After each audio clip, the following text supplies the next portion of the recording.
तो आज अपन करते हैं एंटीरोबियस वर्मिकुलरिस।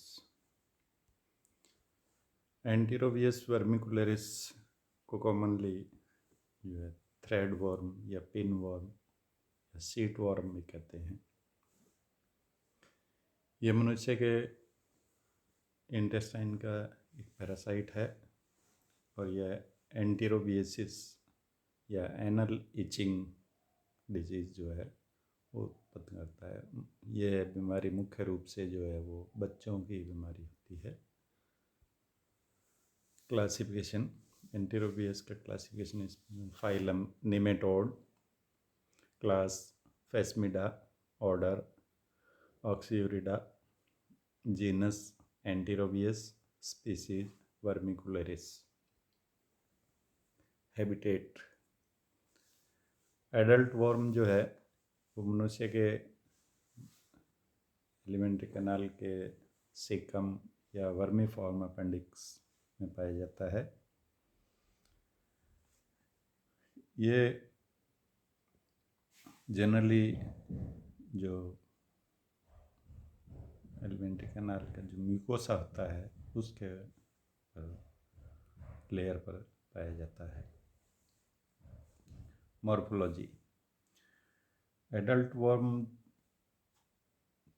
छोटा वाइट कलर में तथा स्पिंडल शेप अर्थात दोनों तरफ से नुकीला और बीच में हल्का सा मोटा इस तरह से स्पिंडल शेप में होता है।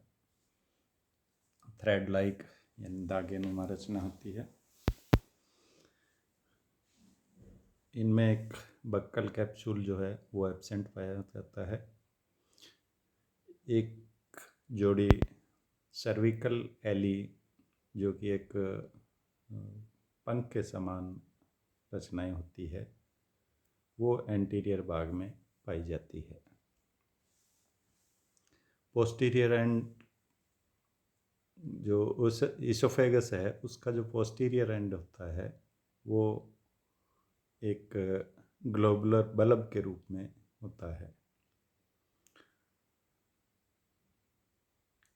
जो इसके ऑरल एंड होता है उस पर 3 लिप्स यानी 3 लिप्स पाए जाते हैं जो कि क्यूटिकल के एक्सपेंशन से एक ब्लेडर लाइक रचना बनाते हैं। मेल और फीमेल दोनों अलग अलग होते हैं। तो मेल जो वर्म है वो लगभग 2 से 4 मिलीमीटर लंबा व 0.1 से 0.2 मिलीमीटर चौड़ा होता है। मेल के अंदर जो पिछला भाग पोस्टीरियर एंड जो होता है वो थोड़ा कार्व्ड होता है। वह एक टर्मिनल कपलेटरी स्पिक्यूल्स पाई जाती है। जनरली जो मेल होते हैं वो फीमेल को फर्टिलाइज करने के बाद नष्ट हो जाते हैं या उनकी डेथ हो जाती है। फीमेल वर्म जो होता है वो मेल की अपेक्षा थोड़ा बड़ा यानी लंबा होता है। लगभग इसकी लंबाई 8 से 12 मिलीमीटर, चौड़ाई 0.3 से 0.5 मिलीमीटर होती है। पोस्टीरियर एंड जो है वो स्ट्रेट सीधा होता है जो कि एक पॉइंटेड टेल के रूप में होता है। फीमेल रिप्रोडक्टिव ऑर्गन जो होते हैं वो एक जोड़ी टी शेप्ड ऑर्गन होते हैं। ग्रेविड फीमेल जो है वो एग यानी अंडे देने के 2 से 3 सप्ताह बाद मर जाता है। ये मेल और फीमेल का बताया गया है। तो मेल जो है वो कर्व्ड है, फीमेल जो है वो थोड़ा लंबा भी है और एकदम सीधा है।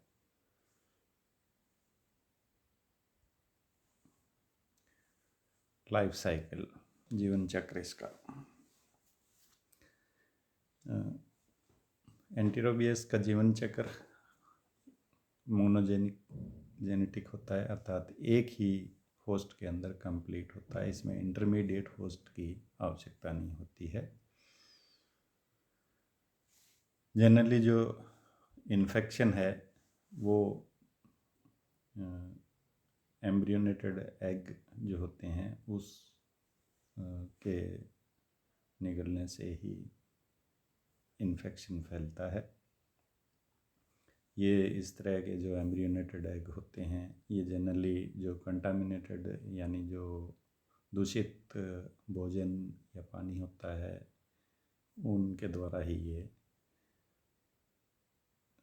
मनुष्य तक पहुंचते हैं। जैसे ही ये एम्ब्रियोनेटेड एग मनुष्य के स्मॉल इंटेस्टाइन में जाते हैं तो वहाँ पर डाइजेस्टिव जूस जो होते हैं उनसे इनके ऊपर का जो कैप्सूल होता है वो या सेल जो होती है वो नष्ट हो जाती है और ये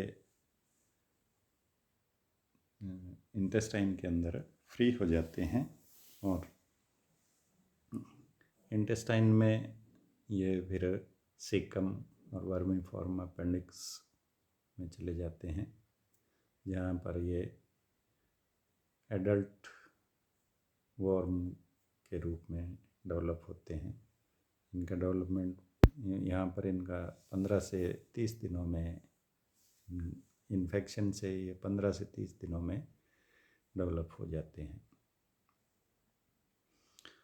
फीमेल वर्म जो है वो मेल को अट्रैक्ट करने के लिए कुछ फेरोमोन्स जो है वो रिलीज करते हैं। मेल वर्म जो है फीमेल वर्म को अपने कर्व्ड क्षेत्र से उसको कॉइल यानी उसके लिपट जाता है और फीमेल जेनाइटल पोर से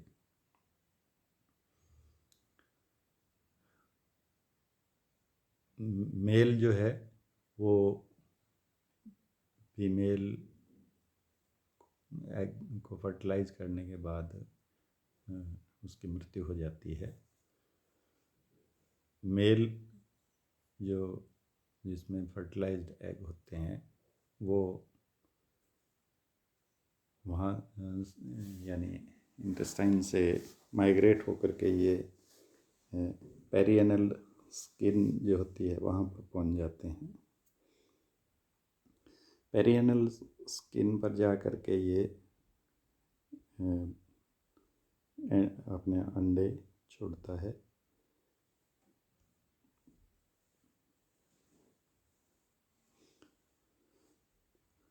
पेरिएनल स्किन के जो फोल्ड होते हैं उनके अंदर ये अंडे देता है। वहाँ पर ये अंडे इसलिए कि जो बाहर उसको अंडे देने के लिए जो स्टिमुलेशन चाहिए उसके लिए एयर की आवश्यकता होती है। तो एयर जब इसको मिलती है तब ये अंडे रिलीज कर देता है।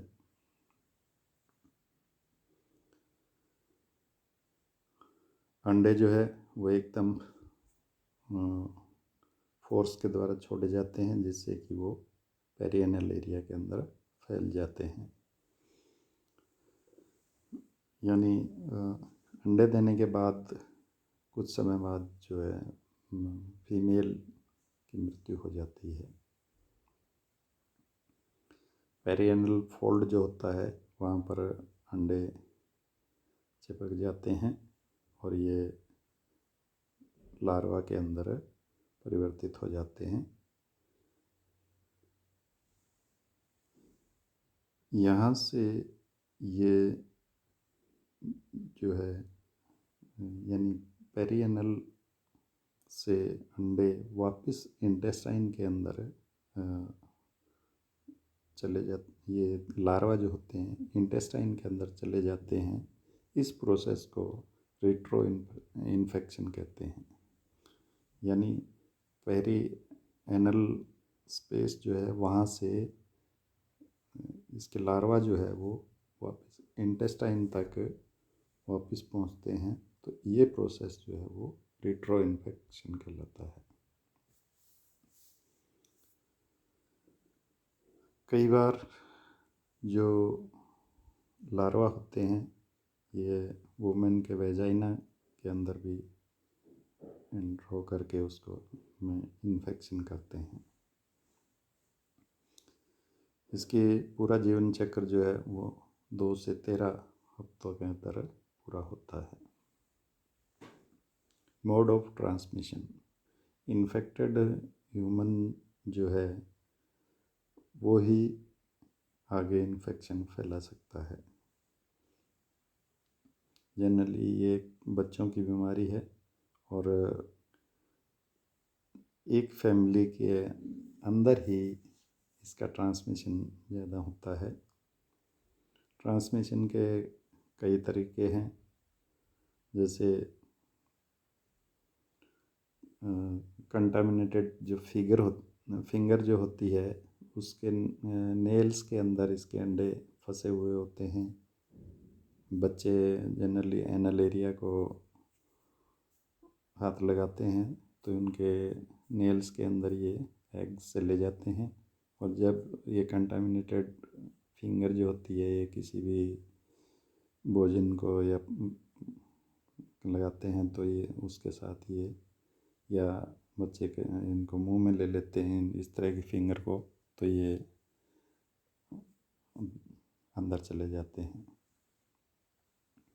या बच्चों के जो नाइट क्लॉथ्स होते हैं उनको हैंडल करने में कंटामिनेशन हो सकता है। तीसरा तरीका इसका ये है कि रिट्रो इन्फेक्शन हो सकता है, यानी एनल एरिया से वापस ये इंटेस्टाइन तक इनके लार्वा जो है वो पहुंच जाते हैं, तो उसको रिट्रो इन्फेक्शन कहते हैं।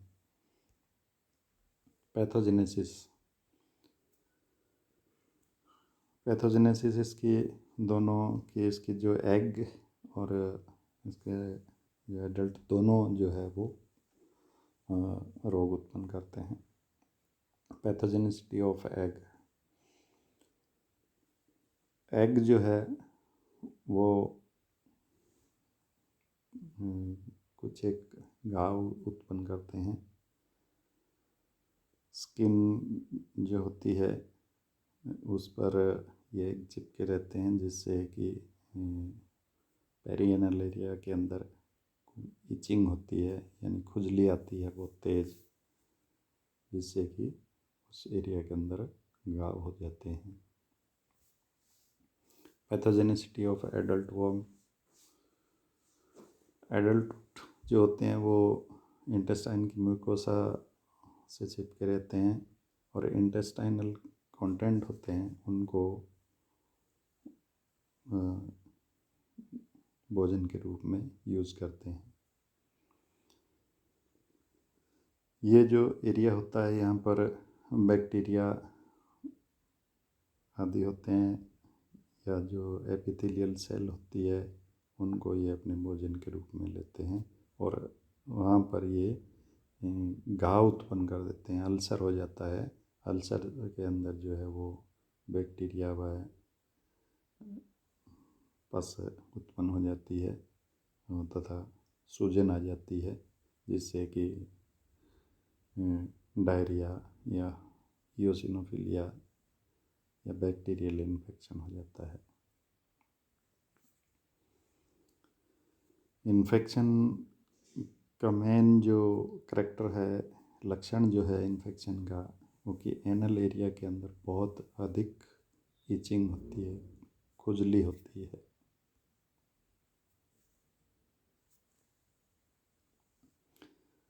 पेशेंट जो है वो तेज़ी से इचिंग यानी खुजली महसूस करता है, तो वो अपनी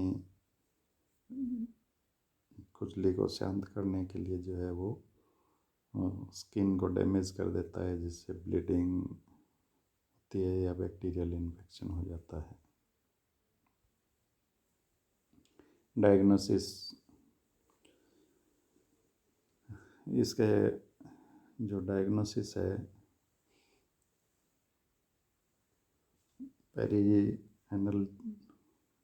पेरिनियम जो होता है उसमें इसके एग माइक्रोस्कोपिक एग्जामिनेशन से इसके एग दिखाई दे जाते हैं, या एडल्ट जो होता है पेरिएनल स्किन के अंदर एडल्ट दिखाई दे जाता है।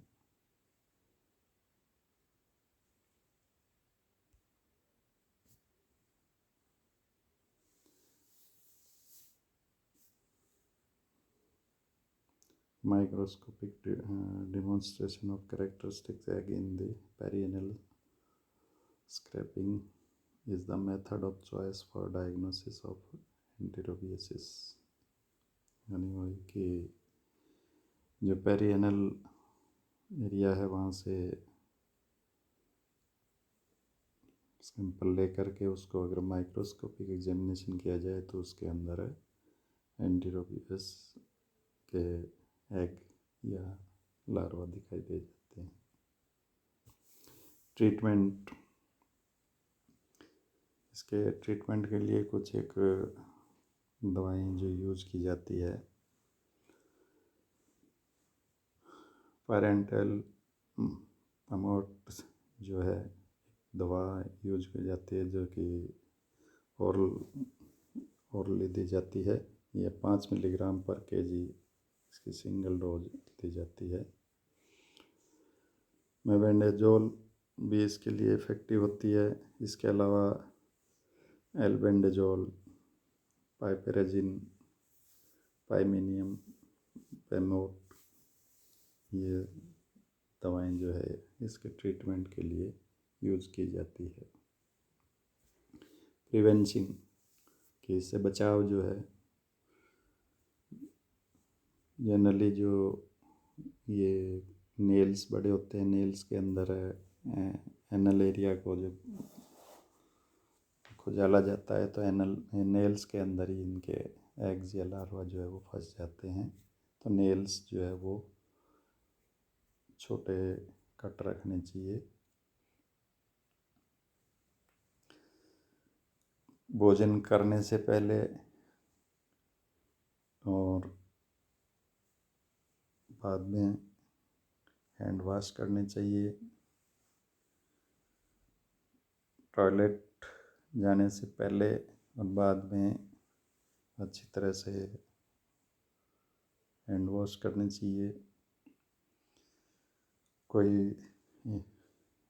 इन्फेक्टेड पर्सन है तो उसका तुरंत ट्रीटमेंट करवाना चाहिए। इस तरह से इसके अलावा जो कपड़े हैं उनको भी अच्छी तरह से गर्म पानी से धोना चाहिए। तो ये इससे बचाव के लिए कुछ तरीके हैं। तो ये एंटीरोबियस से संबंधित कुछ। थैंक्स।